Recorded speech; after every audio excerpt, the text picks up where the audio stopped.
Super ಆಗಿ hotel ಮಾಡಿರೋ ತರ ನೀರ್ನ ಮನೇಲಿ ಹೆಂಗ್ ಮಾಡೋದು ಬನ್ನಿ ನಾನ್ ನಿಮ್ಗೆ ಹೇಳ್ಕೊಡ್ತೀನಿ. ಫಸ್ಟ್ ಒಂದ್ ಸ್ಟೀಲ್ ತಪ್ಪಲೆ ತಗೊಂಡು ಒಲೆ ಮೇಲೆ ಇಟ್ಬಿಟ್ಟು ಗ್ಯಾಸ್ ಅಂಟಿಸಿ. ತಪ್ಪಲೆ ಸ್ವಲ್ಪ ಬಿಸಿ ಆದ್ಮೇಲೆ 1 ಕಪ್ H2O ಹಾಕಿ. H2O ಹಾಕಿದಾಗ ಚುಸ್ ಅಂತ ಸೌಂಡ್ ಬರಬೇಕು. ಚುಸ್ ಅಂತ ಸೌಂಡ್ ಬರಲಿ ಅಂದ್ರೆ ಈ ಸ್ಟೆಪ್ ನ ಮತ್ತೆ ರಿಪೀಟ್ ಮಾಡಿ. H2O ಚೆನ್ನಾಗಿ ಬಿಸಿ ಆದ್ಮೇಲೆ ನಿಮ್ ರುಚಿಗೆ ತಕ್ಕಷ್ಟು ಐಸ್ ಕ್ಯೂಬ್ ಹಾಕಿ. ನಮ್ಮ ಐಸ್ ಕ್ಯೂಬ್ ಟೇಸ್ಟ್ ಎಲ್ಲರಿಗೂ ಇಷ್ಟ, ಅದಕ್ಕೆ ನಾನು 3 ಹಾಕ್ತಾ ಇದೀನಿ. ನಿಮ್ಮ ಮೇಲೆ ಯಾರಿಗೂ ಇಷ್ಟ ಇಲ್ಲ ಅಂದ್ರೆ 2 ಹಾಕ್ಬೋದು. ಇವಾಗ ಗ್ಯಾಸ್ ನ ಲೋ ಫ್ಲೇಮ್ ಅಲ್ಲಿ ಇಟ್ಬಿಟ್ಟು 2-5 ನಿಮಿಷ ಚೆನ್ನಾಗಿ ಮಿಕ್ಸ್ ಮಾಡಿ. ಐಸ್ ಕ್ಯೂಬ್ H2O ಮಿಕ್ಸ್ ಆಗಿದ ತಕ್ಷಣ ನೀವು ಅದ್ರಲ್ಲಿ ಕ್ರಶ್ಡ್ ಐಸ್ ನ ಹಾಕ್ಬೇಕು. ಏನಿಲ್ಲ ಐಸ್ ಕ್ಯೂಬ್ ಇರ್ತಲ್ಲ ಅದನ್ನ ತೆಂಗಿನಕಾಯಿ ತುರಿಯಲ್ಲಿ ತುರ್ರಿ ಹಾಕ್ಬೇಕು. ಆಮೇಲೆ ಮತ್ತೆ 2 ಲೋ ಫ್ಲೇಮ್ ಅಲ್ಲಿ ಇಟ್ಬಿಟ್ಟು ಚೆನ್ನಾಗಿ ಮಿಕ್ಸ್ ಮಾಡಿ 1 spoon tap water 1 spoon mineral water ಹಾಕ್ಬೇಕು. ಟೇಸ್ಟ್ ಚೆಕ್ ಮಾಡಿ. ನಿಮ್ಮ ಮನೇಲಿ ಜಾಸ್ತಿ ಮಿನರಲ್ ವಾಟರ್ ಕುಡಿಯಂಗಿದ್ರೆ ಇನ್ನೊಂದು ಸ್ಪೂನ್ ಹಾಕಿ. 5 ನಿಮಿಷ ಕಾಯಕ್ಕಿಕ್ಕಿ. ಆಮೇಲೆ 1 ಲೀಟರ್ ನಿಮ್ ಮನೆ ಕಾರ್ಪೊರೇಷನ್ ವಾಟರ್ ಹಾಕಿ. ಕಾರ್ಪೊರೇಷನ್ ವಾಟರ್ ಹಾಕ್ತಿದ್ದಂಗೆ ನಿಮ್ H2O ಅಲ್ಲಿ ಬಬಲ್ಸ್ ಬರಕ್ ಸ್ಟಾರ್ಟ್ ಆಗುತ್ತೆ. ಅವಾಗ ಅದನ್ನ ಒಂದ್ ಬೌಲ್ ಹಾಕೊಂಡು ಒಂದು ಟ್ರಾನ್ಸ್ಪರೆಂಟ್ ಕವರ್ ಇಂದ ಕವರ್ ಮಾಡಿ 10-15 ನಿಮಿಷ ನಿಮ್ ಫ್ರೀಜರ್ ಅಲ್ಲಿ ಇಕ್ಕಿ. ಇವಾಗ ಅದನ್ನ ಫ್ರಿಜ್ ಇಂದ ಆಚೆ ತಗ್ಬಿಟ್ಟು 4 ಬೌಲ್ ಹಾಕಿ. ಅರ್ಧ ಇಲ್ಲ ಮುಕ್ಕಾಲ್ ಹಾಕಿ ಅಷ್ಟೇ, ಯಾಕಂದ್ರೆ ನಾವ್ ಇನ್ನ ಬೇಕಿಂಗ್ ಮಾಡ್ಬೇಕು. ಯಾರ ಮನೇಲಿ ಬೇಕಿಂಗ್ ಮಿಷಿನ್ ಇಲ್ಲೋ ಹೋಗಿ ಊಟ ಮಾಡಿ ಮಲ್ಕೊಳ್ಳಿ.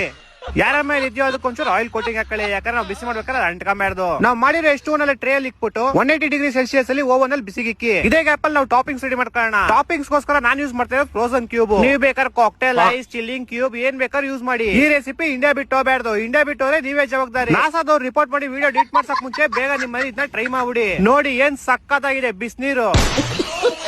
ಬಿಸಿನೀರ್ ಅಂತ ಗೊತ್ತಿರೋ ಇಲ್ಲಿವರೆಗೂ ನೋಡಿದಿರಲ್ಲ. ಇಂಥ ಜನ ಎಲ್ಲಿ ಸಿಗ್ತಾರೆ ನಿಮ್ಗೆ? ಹೊಡಿರಿ ಚಪ್ಪಾಳೆ ಹೊಡಿರಿ. ಇದು ನಮ್